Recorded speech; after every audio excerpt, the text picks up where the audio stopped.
want to talk to you today about some cutting-edge features and some great developments in HTML5. There's some really exciting stuff happening, and if you've seen, we passed out some stickers. I'll tell a little bit more about that and when we get to that. So, first of all, introduction. My name is Peter Lubbers. As you can see from my license plate, the HTML5 enthusiast. I wish I had washed my car before a guy Kawasaki took a picture of it and then put like 200 comments on it. So I work at Google. I am a programs manager in the Google Chrome developer relations team, and mainly working on HTML5 and the open web platform, and we'll talk a little bit more about that. So before we get started, I think most of you are pretty familiar with HTML5 by now. You've heard a lot about it. And HTML5 at the high level, just to take one quick step back, you can define as sort of the combination of HTML, CSS, and JavaScript, different APIs that make up great web applications. It's mostly mostly revolves around the building of web applications, not just static web pages. And to do that, you have all these different feature areas, and they can work really well together. So you have things like the markup, offline and storage. You have connectivity and real-time features. You have performance-specific features. You have multimedia. All of those things combined make for some really exciting applications. And if we're looking at when HTML5 will finally be done, there's some news. I mean, up until now, we've been talking about 2022. That's a date that's been thrown around a lot, and often people would say, "Oh my God, it's never going to be done," and that actually just recently has changed. So there's a new plan to actually finish, and by finish we mean putting it in a recommendation stage by the end of 2014, and then HTML 5.1 by the end of 2016. So that still doesn't change that much in what you're doing on a day-to-day basis, but just to give you a sense that I think there is a definite sense of urgency with 2022 being so far out that it was like, well, who cares? We'll just have to focus on what's really working. But now there's a more modular approach even than before, and that's the plan. So what does the cutting edge look like? Now, if you go to this town in England, then this is the statue of the cutting edge. But for us here in San Francisco, the cutting edge or the bleeding edge really often looks like that. It has a lot of red in it, appropriately. And so typically, you might find a feature that is only available in 1 or 2 browsers. And it can be all the different kind of browsers. And that's usually sort of an experimental feature, something you can turn on with a flag or something special, a special build of a browser that you can take and try it out in. And then if that has legs, then often you'll find other browsers picking it up, and that's how it moved forward. Now this is, as it happens to be, web audio. I'll talk a little bit more about web audio later. The thing here is that the audio, and that's different from audio element. The audio element was in a similar stage only like 3 to 4 years ago. So often by looking at the sort of cutting edge features, you can find that you're basically looking at the future. All right, now to turn on these cutting edge features, so there's a couple of things you can do. One of the first ones is here. So you can go to, for example, if you're using Chrome, you can go to Chrome flags, and that has this whole list of experiments. So Chrome flags, and I'll share the slides, and they have the URL on it. Okay, so there's a whole bunch of experiments you can turn on. I don't suggest turning all of them on. Actually, Paul Irish wrote a little script to turn them all on when you're in the console, but that crashed the browser. So, in addition, I would say use all of the browsers, right? So download the latest copy of Firefox, and there's a special build. It's called the Aurora build. That has sort of, that's the latest thing, cutting edge. Same for Opera, opera.next. You can get the latest versions of IE. So try things out in all the different browsers. And all the different browsers are definitely turning on different things at different times. So it's good to play around with it like that. Now, you're probably familiar with these. And these are the resources you use, caniuse.com, mobilehtml5.org, Quirks mode from PPK. Those are sites that you can go to find out a little bit more about where the support is for a different feature. So if you're interested in web audio, try it out, then you like it, and then you say, okay, where is it actually supported? And then that can be sometimes a little bit of a bummer that it's only in 1 or 2 browsers. But that's basically how you go about it. And so these sites are probably stuff you've heard about already. And today I'm actually really excited to talk about something new in that space and want to introduce to you web platform docs. How many of you are already contributing to web platform docs? Okay. Okay, so web platform docs. It's a new website that was created by all of the browser vendors and other companies like Facebook, Nokia. It all came together. So it's a pretty monumental step forward. It's kind of on the order of like something like HTML5 itself, working on a single canonical site for all of web documentation. So documenting all of the web standards, all of the web APIs, references, material, and so on. But not only that, it's not just kept there as a single place. It's also something where everyone can join in and contribute. So let me just stop this, and maybe we can come back to that later. We'll just dive right into it. Okay, so webplatform.org. So that is the main site. And the current product, if you will, is the docs. So we have documentation and tutorials. This is an effort that's been going on for close to a year now. And it's not been behind closed doors on purpose. It's just the different stewards of the webplatform.org tried to pull something together that was reasonably good, but then release it to the public as soon as possible. So it's currently in an alpha release. And you'll see that it has the documentation. And you'll find that it has things like concepts, tutorials, and then a whole bunch of reference information. So a lot of this reference information was given by, for example, Microsoft donated a lot of MSDN content. Mozilla donated a bunch of MDN content. Google donated a bunch of HTML5 Rocks articles. So all of this information together, the aim is that this will be the one place to go for all of your web documentation. Certainly, that's not what it is today. I just want to be very clear on that. We need your help. So to do that, you can simply go in, create an account, and then you're ready to go. So for example, okay, so I have here.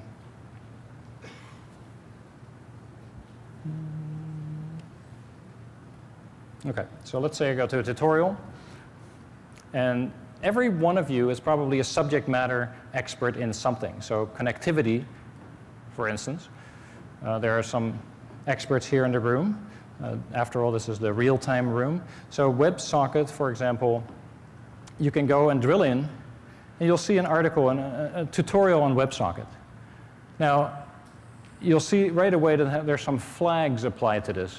So in this case, it says needs flags, but there's a whole bunch of other flags that you could apply if you were to apply them. Now, here's some content, and right away I can say, okay, I'm going to edit this document. Go and edit it. And I'm in the edit page. I can say, okay, this is missing some relevant sections. I need some, this might be already covered somewhere as a move candidate. So I can do all these things. And then here is the actual content. It's just like Wikipedia. It's actually a wiki where anyone can contribute. Anyone can just jump in and edit. So if you have an account, you're an editor. So we had some really good luck in the first 24 hours. I don't know the stats for the first week yet, but so this launched exactly a week ago. And in the first day, we had something like 2,500 people create accounts. We had over 750,000 page views. Really exciting stuff, but I think what will be really exciting is if all of you start contributing, even just a little bit, right? And we tried to set it up to where anyone can contribute. We created a whole bunch of 5-minute tasks, half-an-hour tasks, 2 to 4 hour tasks, so anyone can, with even just a little bit of time, can help out. So this is really the core of it. It's very simple, and there's a getting started and lots of other stuff that you can take a look at. So definitely urge you to do that. And to summarize, it's really the canonical version of the web platform documentation, but with an edit button, right? Whereas before, you might have a site that has great information, you can't change it, right? And especially if you know a lot about a specific area, that's great where you can really help out. I want to talk a little bit about a feature that I'm pretty excited about. It's called Web Intents. Actually, it's Web Intents, not Web Intents, and which is a client-side framework for allowing you to use a preferred web application to act on specific content types. So imagine that you had, let's say, a picture on one web page. And you want to create a meme out of that. So you would download that picture, go to your favorite meme editing website and upload it. Finally, you may download that again or simply share the link. So you can download it and upload it to Twitter, or you can simply share that. So that's a lot of work for a simple process, a simple way to simply take an image, add some captions to it, and share it. That's a lot of back and forth. Because these sites aren't really cooperating. Now, with Web Intents, you can change that. So let's take a look. OK. OK, so Web Intents. I'm going to go to a little application that Paul Kinlan at Google wrote for this specific purpose, to demo the power of Web Intents. All right, so the first thing is I need to choose an image. Now, rather than downloading it from some other site and uploading it, I can use Web Intents to pick a file. In fact, when I click on it, I can use a tool here, Capture Browser, that I've set up to actually do that. I click on one of my tabs, and it automatically pulls that in. OK, so now I can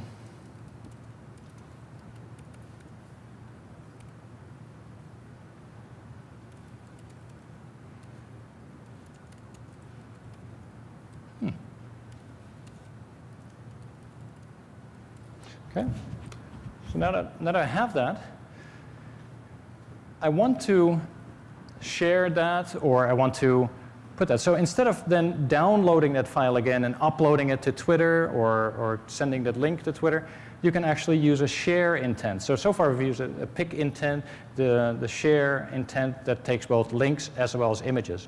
So for example, here you'll see that as soon as I share that, my default share intent will go to an application that shares it on Twitter.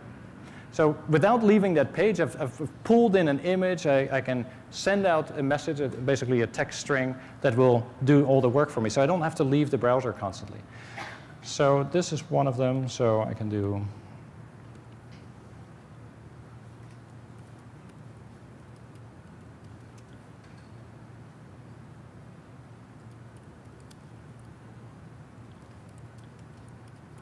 OK, there's my tweet. I can tweet that. So I'm all done.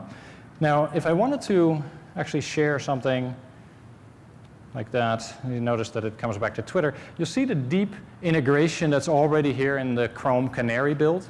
Notice that it has here, I can say, use another app. So the share intent is triggered to my default Twitter handler, but I can also pick any one of these other apps. So I can share to Gmail.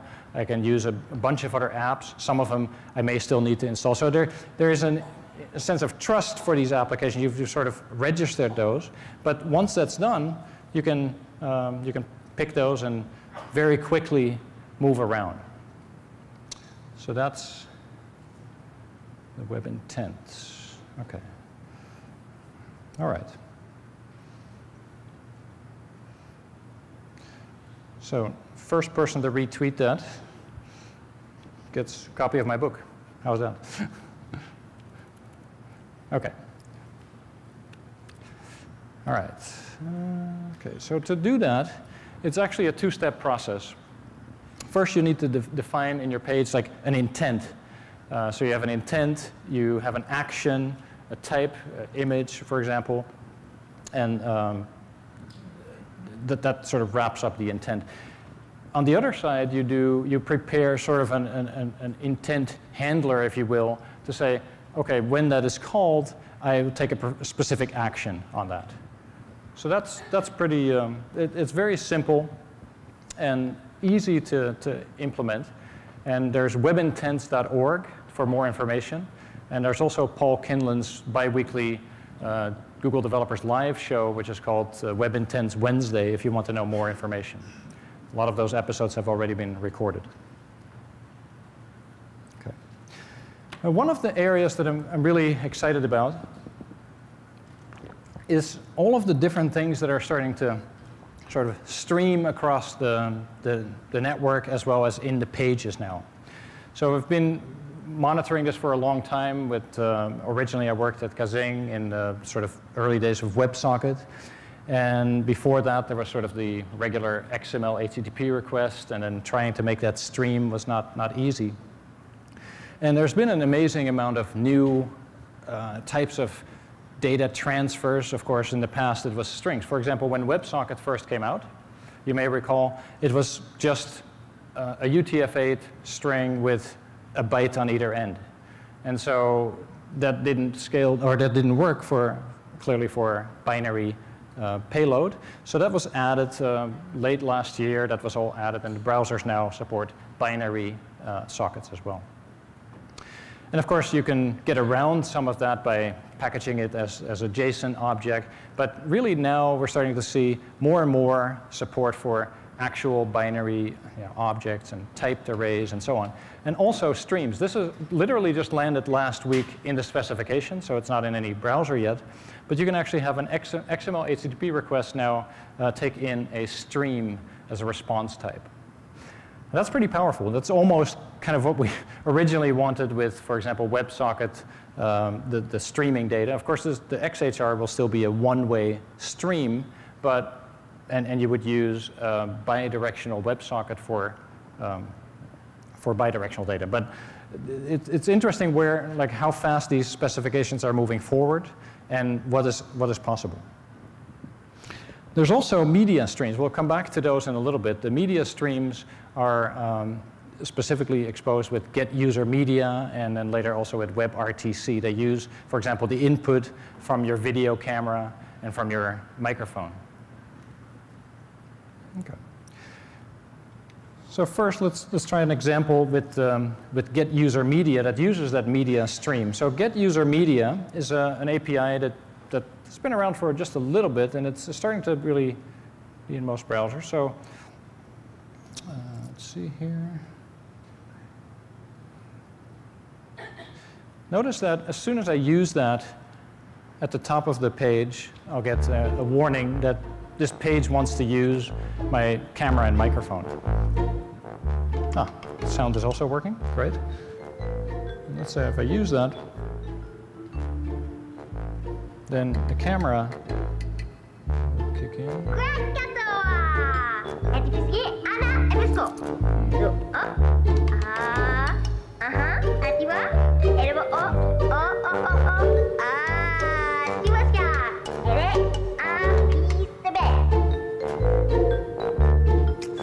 It's not working. Let's see if the next example is working.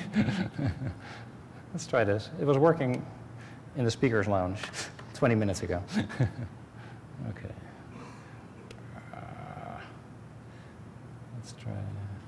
Let's try one other thing. Let's see.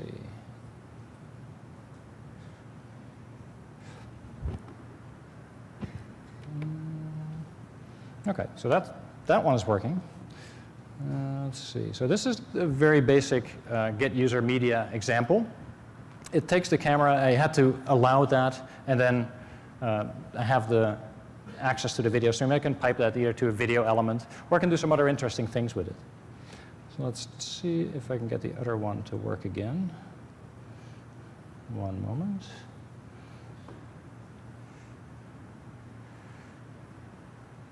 Yeah, so this is pretty cool. Like, you can actually move your hand. You notice what's happening in this application is that, let me just step out of the way before I hit it with my head.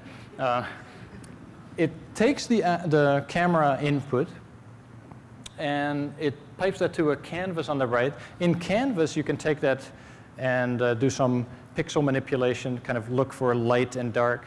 And that basically creates the tracker. And that tracking, see? You can pretty fine-grained control. I'm a little bit of a bad angle. But this is something you can do with Get User Media. And while we're at it, let's just try one more time.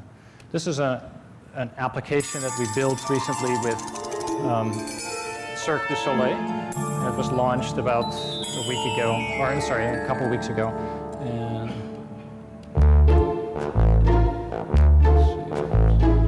let's see. Well, okay, this is not quite.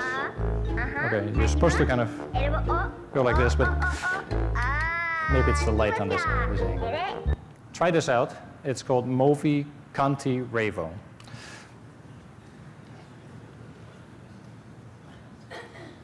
Okay, at least part of it worked. Right. So as an example of some code that you might use, it's actually quite simple.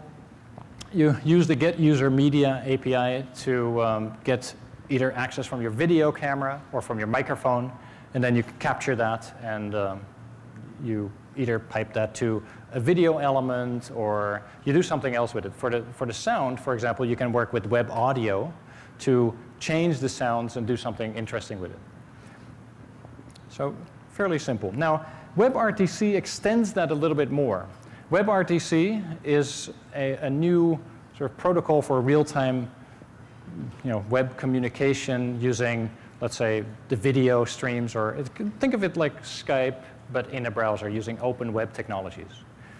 So it uses the Get User Media, the media stream that is generated by that, and then it takes that and pipes it over a peer connection to a peer. So imagine that the two people want to talk.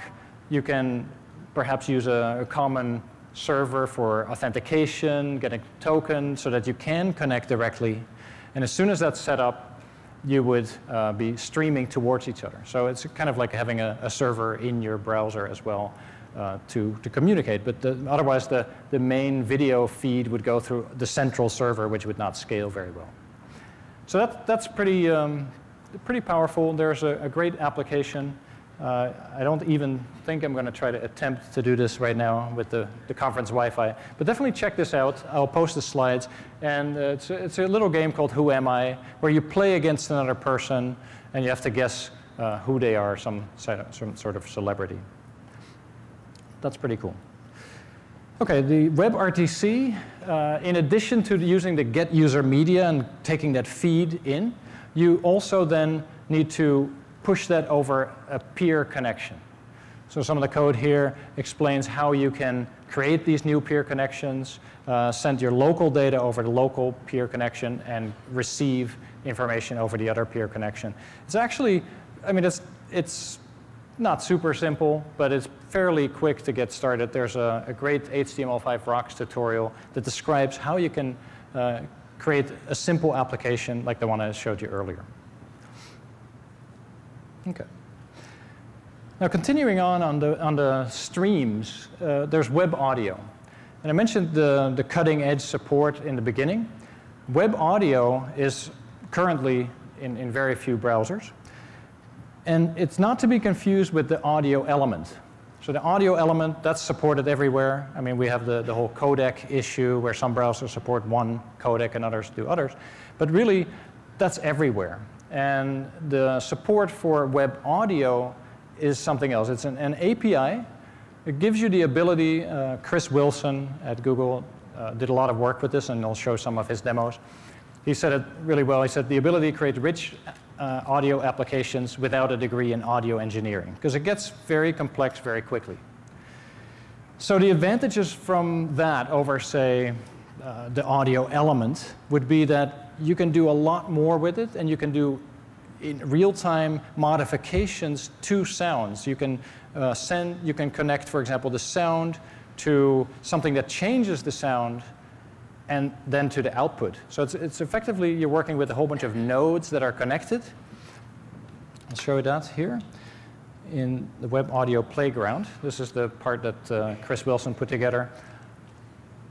And a very simple example would be you get an audio source, an audio buffer, and you can connect that audio buffer to the speaker. And this is a visualization of how you would code this up as well. So it's very simple. You create these nodes, and then you can, for example, add some gain node. So here's a gain node. I'll put that in the middle, and I connect this event to the gain node, and then I connect it to the output, and I run it again. I can run it with a lot of gain. So that gives you an idea of what you're doing in your program. Now, a typical program will have quite a complex node structure. But this gives you somewhat of an idea that you can take a sound that's happening. It's much more precise, and you can take that and actually perform operations on it. So you can just give you another example here. For example, the vocoder is a pretty cool one. The vocoder takes, you can take a sound.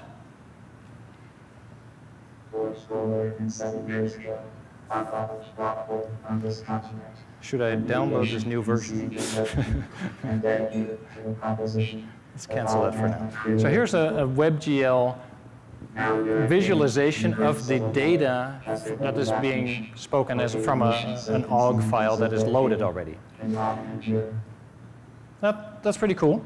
But what's even cooler, and this is literally just landed a few weeks ago, is the live input. So you can take live input. Again, this takes the get user media input, so allow that. And now it's taking the live input, and it's modeling it's creating the visualization based on the live input that I'm putting in here. So all of that's pretty cool. You can change it on the fly. You can create all kinds of other cool effects.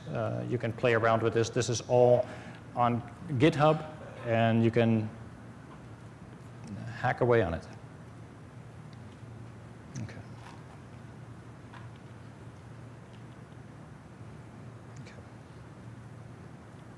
Okay. So at the high level, this is the web audio. You create an audio context. You create audio buffers, or you can load audio buffers from existing files, or you can take that live input, and then you hook that up to a destination. So effectively, you're building out a node structure of taking, for example, a sound, running it through something else based on events in your page. So you might think of a game, and this is obviously the thing that was really sorely needed for doing any sort of gaming. The audio element wouldn't cut it. You could have a game where a person is standing in the street and a car is moving from left to right, and you could take that same sound and perform modifications on it so that it sounds different as the car is driving. So things like that were just simply not possible before. You would have to have all these different sound elements preloaded. Here's another little demo I wanted to show you. Paul Lewis just created this arrow twist as his handle. This is a pretty cool one where here's the live microphone room. So now it's creating a WebGL room that actually has all these particles floating around that react based on the live input sound. So you can play music, see how it reacts in this space. Pretty cool demo, perhaps not the most practical demo, but cool nonetheless. Okay. Okay. That's the audio room. Now the next thing I want to talk about is Web MIDI. And when we talked about having these audio streams and these audio buffers that we're taking and connecting up on all these nodes and performing actions on it, one of the things you can do is use like synthesizers and other equipment to make that work. And MIDI has been around since the 80s to do exactly that. So MIDI is not really, it doesn't really necessarily have anything to do with sound, but it's used, it's sort of like a control protocol. So there's MIDI equipment that you can use to change the way things work. All right, let's try this out. So here's a little mixer board. And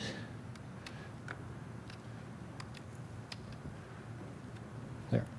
Okay, so we're going to go and try this out. There's the whoop whoop whoop demo. Let's see. Let me just make this a little smaller. 1 second. Okay. All right, so here's the demo that again, Chris Wilson put this together. Chris is also on the Web MIDI API. He's writing part of the specification. All right, so my youngest son is an aspiring DJ. He's 15 years old, and he put together a few little mixes for this. He's very much into dubstep, and with his last name being Lubbers, he's trying to create a new genre called lubstep. So let's see if it works. So let's see here. Well, okay. So here's the turntable now. Let's see.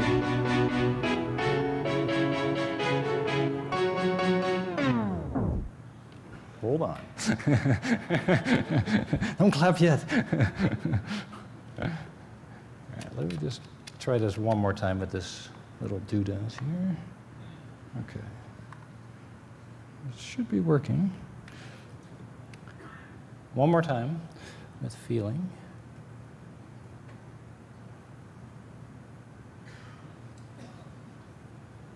Many times you have to restart the browser when you add a new MIDI device. Let's try that one more time. And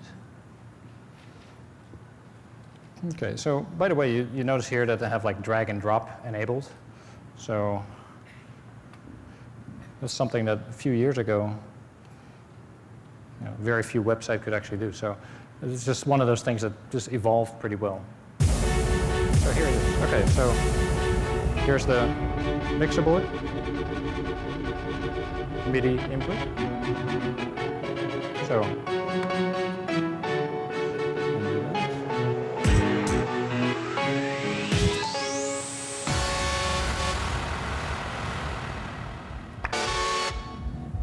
there you go. So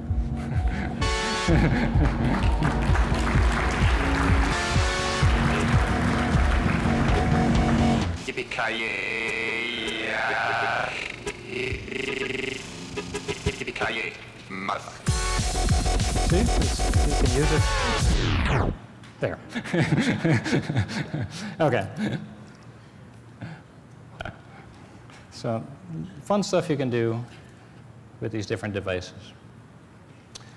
And so Web MIDI. Web MIDI, think of that more as a protocol for, it's almost like WebSocket sending small messages. So an actual MIDI message is very small, and there's the different channels that you can pick up on, the velocity, note numbers, and so on. And you can map that all to, let's say, this little mixer board. And also, there's one final demo here.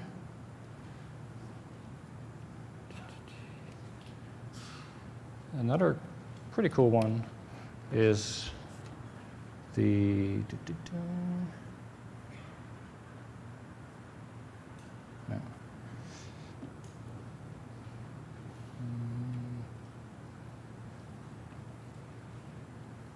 This one, I think. Yeah, so you can create like whole pianos and things like that. So it's just simple messages that are sent and received.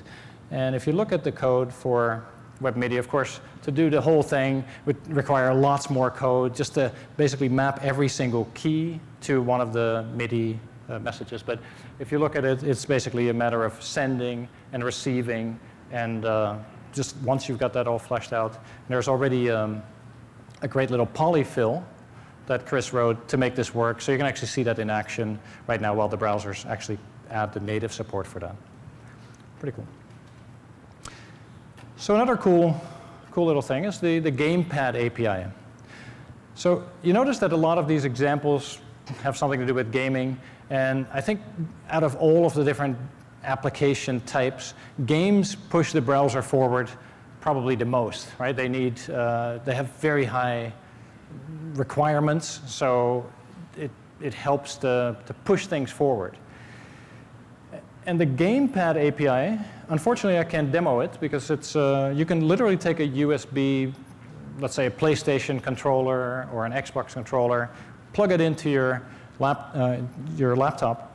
Unfortunately, my kids knew that I was gone for a whole week, so that they said that PlayStation controller staying at home.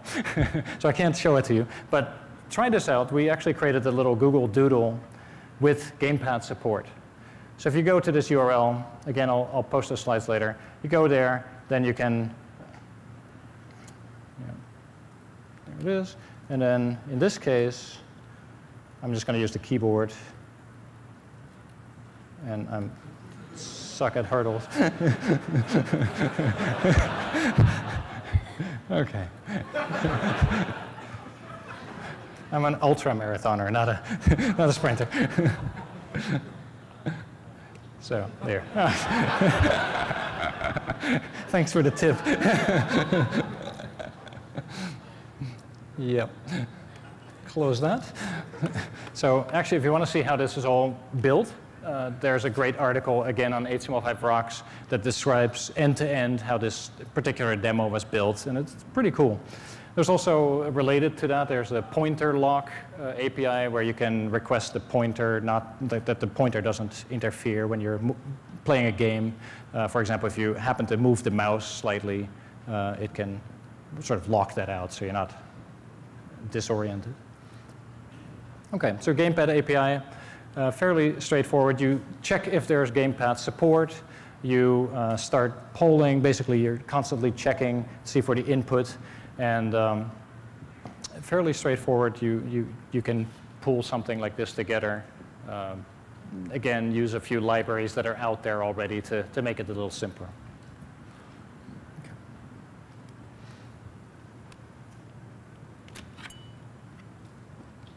Okay. Okay. Then the last part, I want to talk a little bit about some speed and performance areas that I've been pretty excited about. The first one is the post message. Now, post message, not a very sexy API, but it's something you use a lot in a lot of applications. And in the past, again, it was just strings passed around. Then you start passing objects around, maybe as JSON, and stringify, and then parse. All of that takes a lot of time. And again, if you're trying to build games that do perform a lot of operations very quickly, then you're going to run into some problems there. So all of these were not too efficient, and there's now a new way for posting messages, if you will, using transferable objects. So transferable objects is uses a zero copy architecture to post those same messages. You can use that in workers or in the actual post message call to go to a different context. And the results are pretty amazing. You can get up to 50 times faster than regular post message using this zero copy architecture. So let's take a look at that. Here I'm going to run a little test. And you notice that I fill a 32 megabyte buffer passed it around, basically the round trip rate. Here we have a round trip of 3 milliseconds, and 5 and 4. So you notice that it's around, let's say, 3 to 6 milliseconds. Now, of course, to compare it, I need to pop open another browser, and let's try that here. Okay, so in this case, it's, see, the round trip here took 91 milliseconds, and 94, 93, and let me just refresh this here. So you can see that there's a pretty amazing difference in speed. And when you start building, again, if you start focusing on, let's say, those games and other more high-performance applications, these things really start to matter. Okay, let's see. Okay.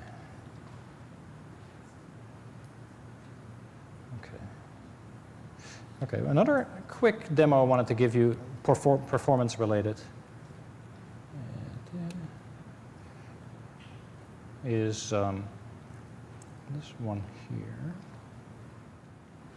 So here's an existing demo that somebody created using mscripten, so basically a C++ sort of physics demo. And basically it takes these blocks, they drop down, and it emulates exactly what would happen. And you can pan in, and you can see this all from different sides. So I can take this, I can even move some of these blocks.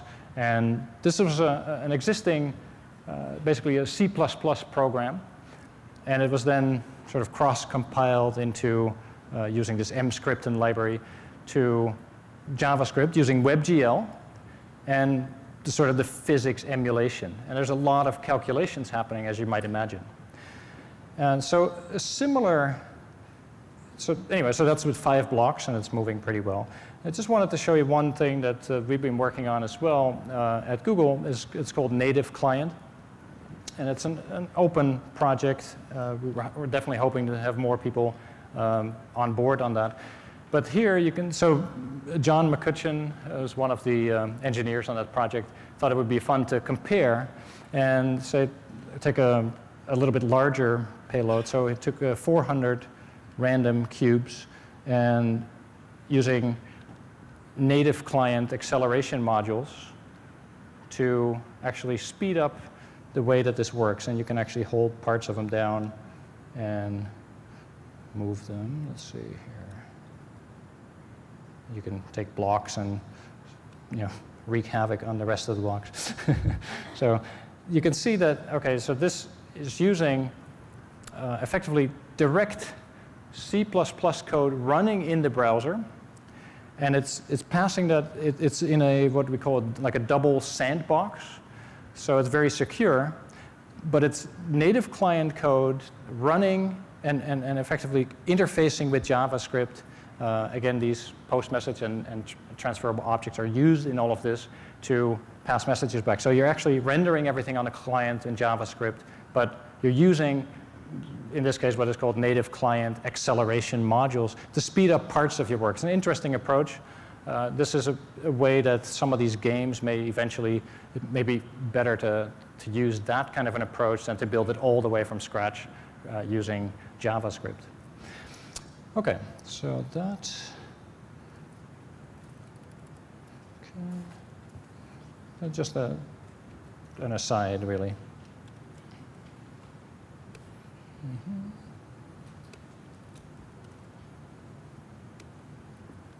Okay. Oh, I keep clicking the wrong one, sorry. Okay, so that concludes the presentation. Now, you may have seen a lot of other things. It's like, okay, it's cutting edge. I mean, we could spend 2 days talking about it. Fortunately, we have lots and lots of other talks. There's some great stuff in the CSS area that I didn't touch on. Many other APIs, but I had to pick something. Also wanted to talk a little bit about the web platform docs. So if you're not a member of the San Francisco HTML5 user group, definitely sign up. We have the largest HTML5 user group. I see many familiar faces.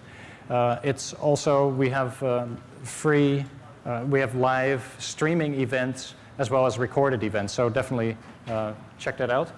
And the final thing I wanted to mention is the Google Developers Live. We've started at the beginning of the last quarter a new sort of TV program for developers. It's called Google Developers Live, and specifically I think you will be interested in the Chrome channel of that. And we have lots of different shows. For example, there was a show on how we built that Movi Canto Revo application from Cirque du Soleil. So we have a complete behind-the-scenes look at that. Just last week, we had 12 different programs on the air. We talk about performance, we talk about Chrome applications, we talk about the open web platform. So there's a lot of good stuff that we're pushing through this channel. So hopefully you'll come and check it out, and you can often ask questions live. And then these sessions are all recorded, so even if you miss them, they're at the same URL waiting for you. Okay, so with that, I want to thank you, and I'll stick around for questions. Thanks.